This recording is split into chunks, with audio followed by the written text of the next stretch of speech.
आदिवासियों ने रातों रात वहां पे बिरसा मुंडा की मूर्ति को खड़ा कर दिया। तो प्रशासन आई बुलडोजर लेकर मूर्ति तोड़ने के लिए, लेकिन अब मूर्ति तोड़े कैसे? क्योंकि आदिवासियों की जो सेंटिमेंट है, उनका दिल का जो जुड़ाव है वो बिरसा मुंडा से जुड़ा हुआ है। तो उन्होंने पूछा कि ये आदमी कौन है? तो वहां के आदिवासियों ने बोला कि हमें क्या पता साहब, ये तो हमारा भगवान है, अपने आप धरती फाड़ के निकल के खड़ा हो गया है। और आप इस मूर्ति को हाथ लगाइएगा तो हमारे आदिवासी आपको नहीं छोड़ेंगे। तब जाके वहां के प्रशासन को डर हुआ कि अगर इनके भगवान को छुएंगे तो यहाँ के आदिवासी हम पर भी केस लगाएंगे। और तब जाके वहां पे जो जमीन का विस्थापन का मुद्दा था वो रुक गया। और यही कारण है कि आप जब भी अपने पुरखों का बोर्ड लगाते हैं, मूर्ति की स्थापना करते हैं, तो ये डरते हैं कि अगर ये बोर्ड और मूर्ति की स्थापना यहाँ पे हो गई तो हम आदिवासियों के जल जंगल जमीन और खनिज नहीं लूट पाएंगे। इसलिए वो मूर्ति को तोड़ने का काम करते हैं, बोर्ड हटाने का काम करते हैं, क्योंकि वो चाहते नहीं है कि आपको जल जंगल जमीन और खनिज के बारे में पता चले कि आदिवासी जल जंगल जमीन का मालिक कैसे है, ये बात पता नहीं चले। और आदिवासी समुदाय, देश के जो 8% आदिवासी समुदाय जो है वो इस भारत देश का मूल मालिक है। ये मैं थोड़ी कह रही हूँ या आप थोड़ी कह रहे हैं, ये तो सुप्रीम कोर्ट जो कि ब्राह्मण जज थे वंदे काजूसर, उन्होंने कहा है कि 8% आदिवासी है जो भील है वो इस भारत देश के मूल मालिक है, और बाकी जो है बाहर ही है। तो फिर यहाँ पे आने के साथ में मुझे मालूम चला, जैसा कि सोशल मीडिया के मालूम के जरिए भी मालूम चलता है कि यहाँ पे जंगल जो है इन पे बाहरी तत्वों की नजर लग रही है, पूंजीपतियों की नजर लग रही है। और यहाँ पे बाघ का संरक्षण करने के लिए टाइगर रिजर्व फॉरेस्ट के रूप में यहाँ पे भूमि अधिग्रहण जंगल का अधिग्रहण करने का उन्होंने कहा जाए कि साजिश रचा है। और उस बाघ को संरक्षण करने के नाम पे यहाँ के आदिवासी, यहाँ के एससी और यहाँ के ओबीसी को निकालने का जो प्रोपेगेंडा इन्होंने चलाया है वो इसलिए चलाया है, उनको चिंता इस बात की नहीं है कि यहाँ पे बाघ का संरक्षण हो, उनको यहाँ पे व्यापार दिखता है। क्योंकि जब भी यहाँ पे आदिवासी समुदाय आता है, देखता है, बोलता है यहाँ की जंगल कितना सुंदर है, प्रकृति कितना सुंदर है। लेकिन जब बाहरी व्यापारी लोग यहाँ पे आते हैं वो क्या देखते हैं? जब वो जंगल को देखते हैं, पहाड़ को देखते हैं, तो बोलते हैं वाह कितना ज्यादा पैसा यहाँ पे है। तो ये बाघ को बचाने के नाम पे उनको पैसा दिख रहा है। क्योंकि एक उदाहरण के तौर पे मैं बता रही हूँ, रीछ अभयारण्य का नाम का एक प्रोजेक्ट था रतनमहल में। गुजरात के रतनमहल में एक आदिवासियों का पहाड़ था, वहां पे रीछ अभयारण्य के नाम पे सरकारें जो है और वन विभाग जो है वो जंगल पे कब्जा करना चाह रही थी। तब जाके वहां के आदिवासियों को आपत्ति हुआ, क्योंकि रीछ अभयारण्य बना के केवल रीछ का संरक्षण की बात नहीं थी। वहां पे उन्होंने क्या किया था कि पूरा का पूरा क्षेत्र को बाउंड्री कर दिया था। बाउंड्री करने के बाद में गेट में एंट्री फीस ले रहे थे, अंदर में टेंट सिटी बना के रखे थे, उसकी कमाई कर रहे थे। वहां पर रेस्टोरेंट बना के रखा था, उसकी कमाई कर रहे थे। तब जाके वहां के आदिवासियों ने क्या किया, हमारी जो पारंपरिक ग्राम सभा है जिसको कहा जाता है, न लोकसभा न विधानसभा, सबसे ऊंची ग्राम सभा, वो वाली ग्राम सभा उन्होंने खड़ी की जो कि पहले से चलती आ रही थी। और उस गांव के कमेटी पटेल ने वहां पे जो वन विभाग के लोग बैठे हुए थे उनसे पूछा कि ये जो रीछ अभयारण्य के नाम पे तुम ये पूरा जंगल कब्जा करके बैठे हो, जैसे आपके यहाँ पे टाइगर रिजर्व फॉरेस्ट के नाम पे कब्जा करना चाह रहे हैं, उन्होंने पूछा कि ये जंगल जो तुम बोल रहे हो ये किसके नाम पे? अगर तुम्हारे बाप के नाम पे है तो तुम्हारे बाप का दस्तावेज दिखाओ। तो ये सूचना का अधिकार के अधिनियम, सूचना का अधिकार के अधिनियम के तहत उन्होंने पूछा कि ये जंगल तुम्हारे बाप का है तो बाप का दस्तावेज दिखाओ। तब उन्होंने क्या बताया कि ये जो जंगल है, जैसे आपका यहाँ पर टाइगर रिजर्व फॉरेस्ट है, ठीक है, हमको क्या लगता है किसकी जमीन है? वन विभाग की जमीन है। वहां पे रीछ अभयारण्य के लोगों ने पूछा कि ये जो जंगल है ये किसके बाप का है, दस्तावेज दिखाओ। तब मालूम चलता है कि वो जो जंगल है 114 आदिवासियों के नाम पे थी।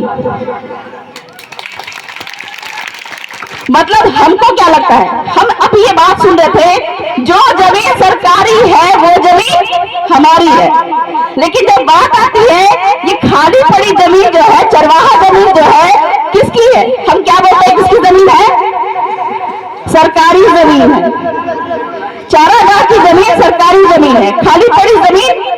हमारी जमीन है। यहाँ पे हर व्यक्ति जो बैठा हुआ है उसको जो जमीन मिलती है किससे मिलती है?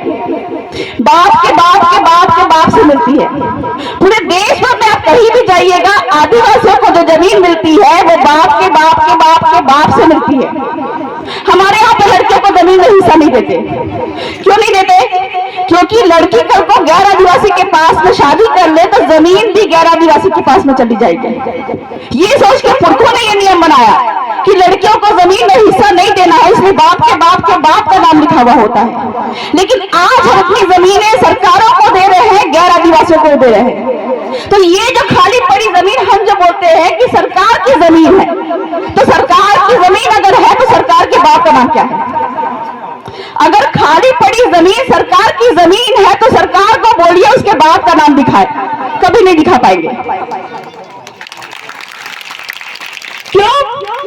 क्योंकि ये जो जमीन है हमारे बाप दादा ने बसाया है। और ये खाली पड़ी जमीन सरकार के बाप की क्यों नहीं है? क्योंकि हर 5 साल में सरकार का बाप बदल जाता है। कभी भाजपा की सरकार होती है, कभी कांग्रेस की सरकार होती है, कभी कोई सरकार होती है, तो कोई भी एक बाप नहीं है। और हर व्यक्ति जो पैदा होता है उसका एक ही बाप है।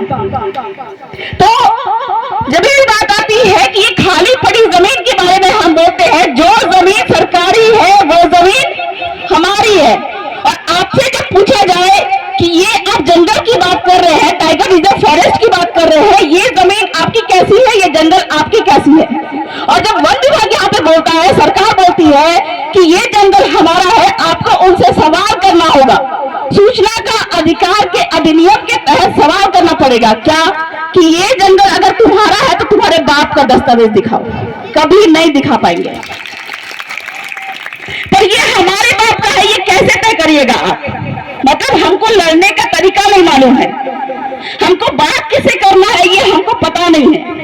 हमको जब बात करनी होती है, अपने हक अधिकार की बात करनी होती है, हम किससे लड़ने जाते हैं? हम लड़ने जाते हैं नेता मंत्री सांसद विधायक के साथ में। गलत बात है। हमको लड़ना किससे है? नेता मंत्री सांसद विधायक से लड़ने जाते हैं, वो आप पे केस लगाते हैं, आपको मारने की साजिश करते हैं। उनसे लड़ने के लिए भी तरीका है। अभी आपका बाप आ रहा है, उसमें भी आपके सांसद विधायक जाएंगे, उसके द्वारा उनसे लड़ना है। आप उनसे नहीं लड़ेंगे। और आपको जब भी बात करनी हो, अपनी जल जंगल जमीन खनिज बचानी हो, तो लड़ाई कैसे लड़ना है? आपको 4 लोगों से बात करना है। मैं आपको बता दूं कि आदिवासियों के सिर्फ और सिर्फ 4 माई बाप है। कौन कौन? राष्ट्रपति, राज्यपाल, राष्ट्रीय अनुसूचित जनजाति आयोग और कलेक्टर महोदय। कलेक्टर महोदय कैसे है? कभी भी नरेंद्र मोदी जी को अगर यहाँ पे जमीन लेनी है, ये जंगल लेना है, वो किसके पास में आएगा? वो कलेक्टर के मार्फत लेंगे। क्यों? क्योंकि आपके राजस्थान काश्तकारी अधिनियम में ये बात लिखा हुआ है कि एसटी की जमीन सिर्फ और सिर्फ एसटी को ही बिकेगी। मतलब आदिवासी की जमीन आदिवासी को ही बिकेगी। अगर यहाँ पे गैर आदिवासियों की भी जमीन है, वो भी बिकेगी, तो सिर्फ और सिर्फ आदिवासियों को ही बिकेगी। मतलब एसटी की जमीन जो एसटी को बिकेगी और एससी की जमीन यहाँ पे है वो भी एससी को ही बिकेगी। और बिना कलेक्टर की पूर्व मंजूरी के कोई भी जमीन यहाँ पे किसी को नहीं बिकेगी। चाहे वो नरेंद्र मोदी की सरकार हो, चाहे वो अशोक गहलोत की सरकार हो, या कोई कंपनी हो, या फिर फॉरेस्ट डिपार्टमेंट हो, जिसको भी जमीन चाहिए वो किसके पास में आएंगे? कलेक्टर महोदय के पास में। और कलेक्टर महोदय को जब जमीन लेनी है तो वो किसके पास में आएंगे? आपके पास में आएंगे।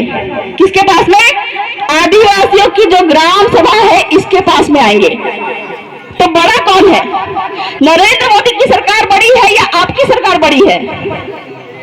आपकी सरकार बड़ी है, आदिवासियों की सरकार बड़ी है।